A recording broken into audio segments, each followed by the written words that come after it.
This Kenjaku. okay, this video is interesting because of the fact that I'm not caught up on the current episode, but like I'm one episode behind. And this video I think was made when episode three was out of season four. Is it season four? Got season one, season two. Wait, is it season four? Hold on, let me search this. I feel that.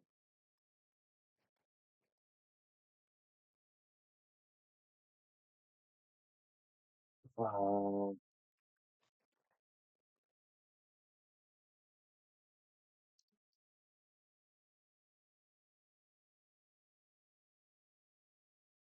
I know it's season three. Yeah, season three. Yeah, I think the first three episodes of season three were out when we made this. So it'd be interesting to see if it's like right about some stuff that happens due to just from the opening itself. So over analyzing the new Jujutsu Kaisen opening by Orion. Okay. Jujutsu Kaisen's new opening, Aizo, is not only a certified bop, but also an absolute masterclass in anime visuals. It's chock full of amazing drawings and rife with symbolism and themes that we will be exploring all throughout Season 3. It's chaotic, electric, and sometimes downright incomprehensible. But today, I'm going to try my best to make sense of that chaos, going through frame by frame to unravel what exactly is going on. And yes, I'll even There's explain so why many things Joso is happen in spinning. the intro. There will be spoilers, but I'll try to be as vague as I can.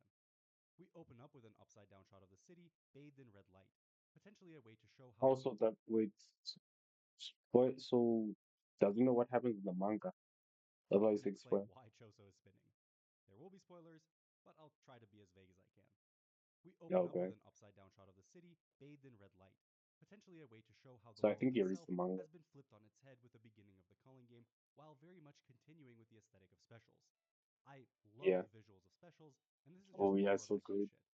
As the camera rotates, Yuji comes into frame walking towards what looks to be an eclipse at first, but as he gets closer and his head obstructs the black orb in the sky, in the very next moment, Kenjaku's eye appears on it. This will come into play a little later, but I don't think it's actually an eclipse. Instead, it's one end of the calling game barriers. You'll see what I mean in a second. We zoom in on Kenjaku's eye before transitioning to a shot of someone literally turning up the heat on a stove and causing a big explosion in the next shot. Given that this person has black painted nails, the most likely candidate is Sukuna. At first, I thought it was meant to represent Kenjaku turning up the heat and blowing everything up with the chaos that will ensue because of the Oh calling game, but yeah, I Sukuna thought that seems too. way more fitting here. Also, the text here says Fuga, so not really much room for interpretation now that I think about it. Not only is this Sukuna's Fuga, but the next shot of the explosion also has pillars of fire all around it, making it look like the top of a gas stove or a furnace. Wink, wink. Some cool action shots of our main players, starting off with Yuta swinging his sword in the explosion. This could also be a reference to Ryu and his Granablast, since it seems like all of these scenes take place during each respective battle. Yuji is punching someone behind the camera, high up in the sky, and he's obviously not in the theater. So it's not Higuruma, and more likely either the curses from the beginning of the episode or the helicopter gang from his first fight in the Culling game. Oh yeah. Choso does this. Now that it's been a few days, I've had some time to think about it, and my takeaway is that it's Spin supposed to spin. represent the cursed wombs themselves. Choso is curled up into fetal position, spinning round and round as the lyrics read, spin on, spin on.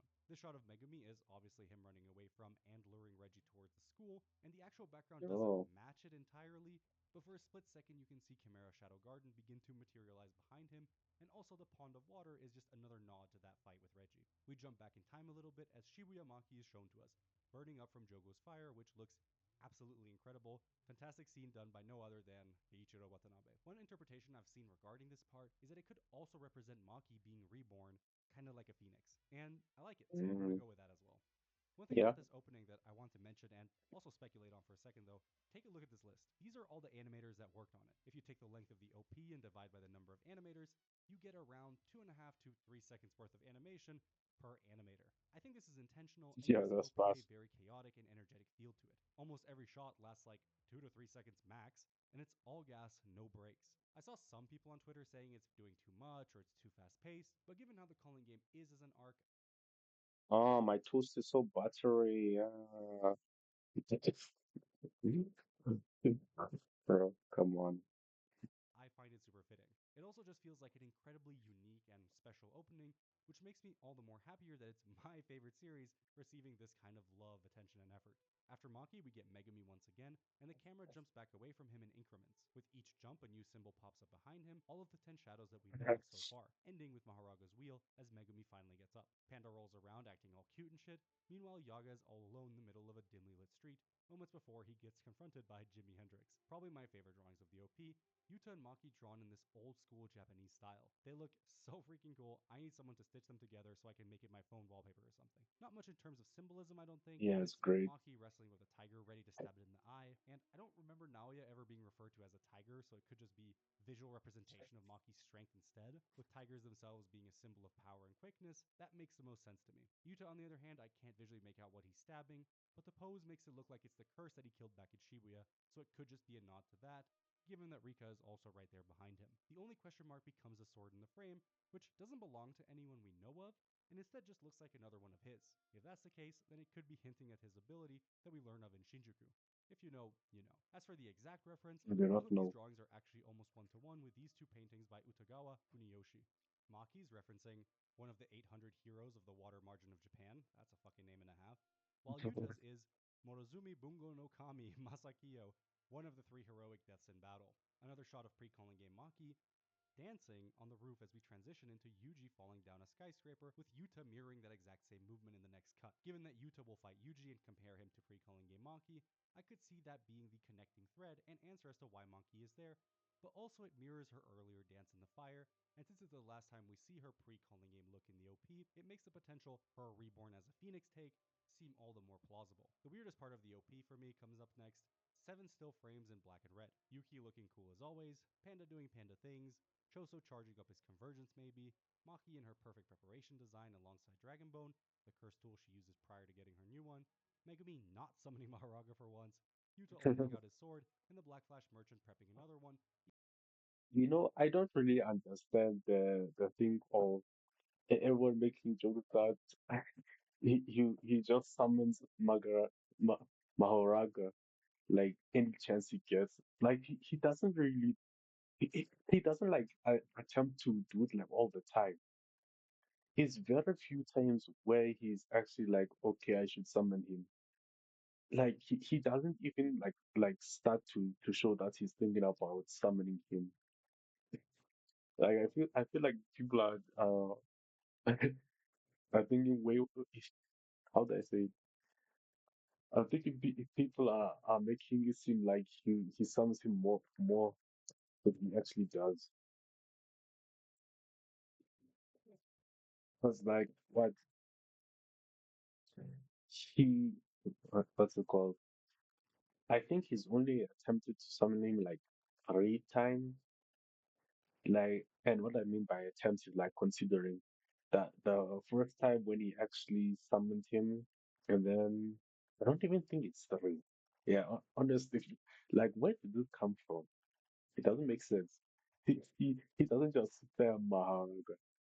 Even though he probably won't be landing at this arc.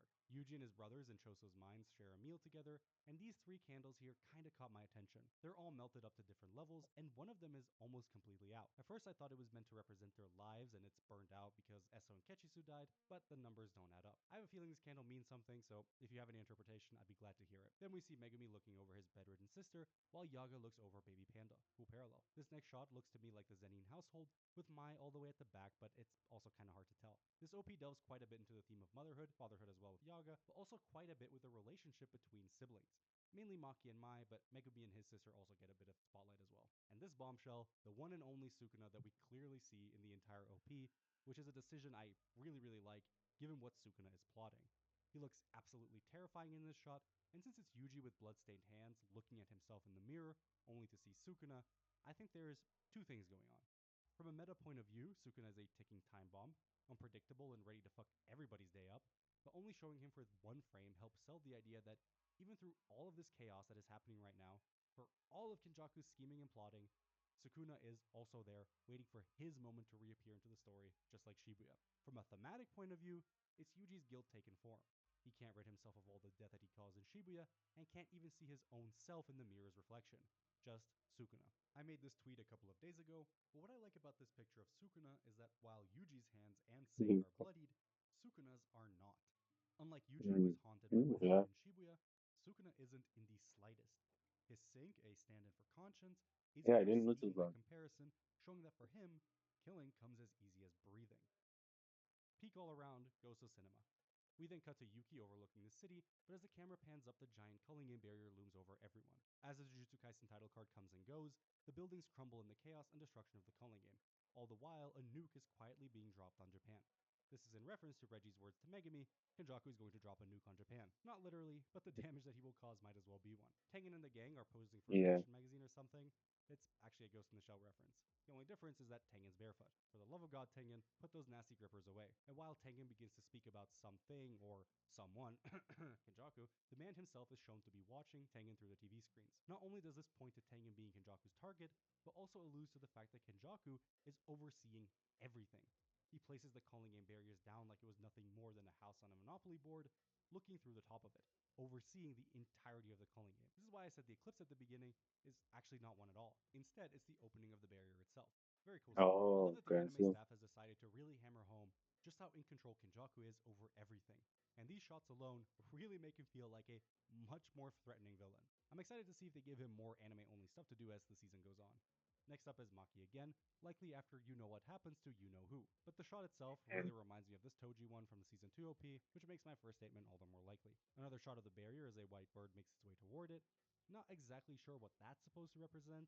Given that Angel can fly and move throughout the barriers, it could be symbolic of her, but suppose you can I'm move not too through the sure. barriers. Yuji shows up again, this time looking incredibly terrified, or at least in shock. I don't have much to go off of here, though it could be his reaction to Judgeman accusing him of killing everyone in Shibuya. It would fit with the expression as well as the theme of this OP regarding Yuji and his guilt following Shibuya. The colors do throw me off a bit, and it's clearly some artsy shit that I don't fully get. Mm, Some you know what? I'm not going to continue because this might have like a lot of spoilers. I assumed it was not going to be like spoilers of what has already been in the anime, but now he's going to the manga. So yeah.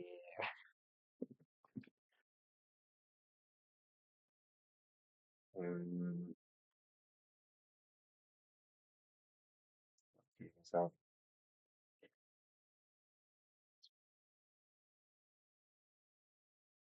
okay, I'll enter now. Yeah, it's there. I want to watch the latest episode of Jujutsu Kaisen twice. So maybe tomorrow I will play the finals of all the whole stream. Yeah. Okay, so if anyone's watching, thank you for watching, and I'll see you next time.